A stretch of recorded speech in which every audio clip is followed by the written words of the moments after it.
नमस्कार। कभी सोचा है कि सेहत से जुड़ी एक बहुत बड़ी ग्लोबल प्रॉब्लम का हल हमारे अपने घर के पीछे, हमारे बैकयार्ड में हो सकता है? आज हम बात करेंगे पोषण वाटिका की। ये एक ऐसा जबरदस्त आइडिया है जो धीरे-धीरे परिवारों की सेहत बदल रहा है। एक बार में एक बगीचा। अच्छा, ये प्रॉब्लम कितनी बड़ी है, ये समझने के लिए जरा इस नंबर पर गौर कीजिए। 2020 के ग्लोबल हंगर इंडेक्स में 117 देशों में भारत की रैंक थी 94। ये सिर्फ एक नंबर नहीं है ना? ये दिखाता है कि कुपोषण की चुनौती कितनी बड़ी है जिससे हमें निपटना है। लेकिन देखिए, ये सिर्फ पेट भरने या ना भरने की बात नहीं है। असल संकट है छिपी हुई भुखमरी का, मतलब कुपोषण। इसका सीधा सा मतलब यह है कि खाना तो शायद मिल रहा है, पर उसमें जरूरी न्यूट्रिएंट्स नहीं है। और इसका सबसे बुरा असर बच्चों की ग्रोथ पर पड़ता है, शारीरिक भी और मानसिक भी। ये जो बात है ना, ये इस पूरे संकट को एक मानवीय चेहरा देती है। मतलब अब हम सिर्फ आंकड़ों की बात नहीं कर रहे हैं, हम लाखों बच्चों के भविष्य की बात कर रहे हैं। और इसीलिए हमें एक ऐसे समाधान की जरूरत है जो प्रैक्टिकल हो और असरदार भी। तो चलिए अब सीधे समाधान पर आते हैं। और वो समाधान है पोषण वाटिका। ये इस समस्या का एक बहुत ही सीधा और पावरफुल जवाब है। ये हर परिवार को अपनी सेहत की बागडोर अपने हाथों में लेने का एक मौका देता है। तो आखिर ये पोषण वाटिका है क्या? बहुत आसान शब्दों में ये एक छोटा सा गार्डन है। इसे खास तौर पर इसलिए डिजाइन किया जाता है कि परिवार को पूरे साल ताज़े पौष्टिक फल और सब्जियां मिलती रहें। मतलब सीधा जमीन से हमारी थाली तक। पोषण को समझने का एक बड़ा मजेदार तरीका है ये सोचना कि हम इंद्रधनुष खा रहे हैं। मतलब अलग अलग रंग के फल और सब्जियां अलग अलग फायदे देते हैं। है ना आसान? इससे पोषण को समझना बहुत सिंपल हो जाता है। अब देखिए, ये इन्फोग्राफिक उसी इंद्रधनुष वाले आइडिया को कितनी अच्छी तरह दिखाता है। गौर से देखिए कैसे करेला और भिंडी जैसी सब्जियां डायबिटीज और डाइजेशन में मदद करती हैं, तो वहीं पपीता ब्लड प्रेशर को कंट्रोल में रखता है। हर रंग का अपना एक अलग हेल्थ बेनिफिट है। कमाल है। लेकिन रुकिए, पोषण वाटिका के फायदे सिर्फ हमारी प्लेट तक ही नहीं है। अरे नहीं, इससे घर का बजट सुधरता है क्योंकि सब्जियों पर खर्च बचता है। जो एक्स्ट्रा उपज हो उसे बेचकर कमाई भी हो सकती है। और तो और ये हमारी मिट्टी और आसपास की बायोडायवर्सिटी के लिए भी बहुत अच्छा है। मतलब एक समाधान और फायदे अनेक। तो ठीक है, अब सवाल ये उठता है कि इसकी शुरुआत करें तो करें कैसे? चलिए अब क्यों से आगे बढ़कर कैसे पर आते हैं। समझते हैं कि अपने बगीचे की प्लानिंग के बेसिक स्टेप्स क्या हैं। एक अच्छी पोषण वाटिका की शुरुआत बस 4 सिंपल स्टेप से होती है। पहला, सही जगह चुनिए जहां अच्छी धूप आती हो।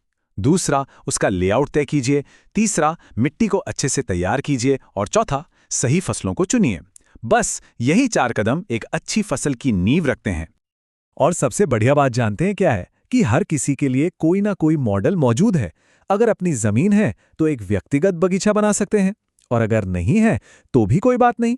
कई परिवार मिलकर एक कम्युनिटी गार्डन बना सकते हैं। वहां जिम्मेदारी भी सबकी होती है और मेहनत का फल भी सब मिलकर बांटते हैं। चलिए अब कुछ स्मार्ट तरीकों पर नजर डालते हैं। ऐसी तकनीकें जो कम लागत और कम मेहनत में ज्यादा पैदावार देती हैं और साथ ही पानी जैसे जरूरी संसाधनों को भी बचाती हैं। देखिए, पोषण वाटिका का असली राज है प्रकृति के साथ मिलकर काम करना, उसके खिलाफ नहीं। इसका मतलब है केमिकल फर्टिलाइजर्स की जगह खाद से मिट्टी को ताकत देना, और जहरीले कीटनाशकों की जगह कीड़ों को भगाने के नेचुरल तरीके अपनाना। नतीजा, सेहतमंद खाना और एक सेहतमंद पर्यावरण। पानी बचाना तो बहुत ही जरूरी है। मल्चिंग एक बहुत ही स्मार्ट तरीका है। मतलब मिट्टी को सूखी घास या पत्तों से ढक देना। इससे पानी का उड़ना 50% तक कम हो जाता है। इसके अलावा घड़ा सिंचाई और ड्रिप सिस्टम जैसी तकनीकें हैं जो पानी सीधा जड़ों तक पहुंचाती हैं। मतलब पानी की एक एक बूंद का सही इस्तेमाल। और एक और जबरदस्त तकनीक है रेन वाटर हार्वेस्टिंग, यानी बारिश के पानी को जमा करना। जैसा कि यहां दिख रहा है, छत पर गिरे पानी को इकट्ठा करके बगीचे के लिए स्टोर कर लेना एक बहुत ही शानदार और सस्टेनेबल तरीका है। इससे सूखे मौसम में भी पानी की टेंशन नहीं रहती।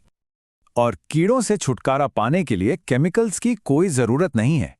इंटरक्रॉपिंग एक कमाल का नेचुरल तरीका है। जैसे टमाटर के पौधे के पास तुलसी लगा दो तो कीट पास नहीं आते, या फिर पत्ता गोभी के पास गाजर लगा दो। ये बिल्कुल पौधों की आपसी दोस्ती जैसा है जो एक दूसरे की रक्षा करते हैं। तो भाई प्लानिंग हो गई, देखभाल भी हो गई। अब आता है वो समय जिसका सबको इंतजार रहता है, मेहनत का फल पाने का, यानी फसल की कटाई और उसे सही तरीके से मैनेज करना ताकि हमें उसका पूरा पोषण मिल सके। एक बात याद रखने वाली है कि कटाई का सही समय बहुत जरूरी है। जब फल और सब्जियां पूरी तरह पक जाएं, तभी उन्हें तोड़ने से हमें बेस्ट स्वाद और सबसे ज्यादा न्यूट्रिएंट्स मिलते हैं। लेकिन हाँ, काम यहीं खत्म नहीं होता। कटाई के बाद उन्हें संभालना भी उतना ही जरूरी है। और अपनी उपज को ताज़ा रखने के लिए ये देखिए एक कमाल का देसी जुगाड़। ये है बांस का बना रेफ्रिजरेटर।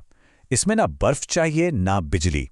ये एक बहुत ही अनोखा और सस्ता तरीका है, खासकर ग्रामीण इलाकों के लिए सब्जियों को लंबे समय तक फ्रेश रखने का।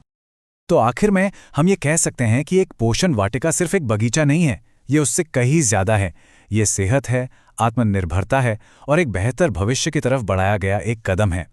ये हमें दिखाता है कि कभी-कभी दुनिया की बड़ी-बड़ी समस्याओं का समाधान सच में हमारे अपने बैकयार्ड से ही शुरू हो सकता है।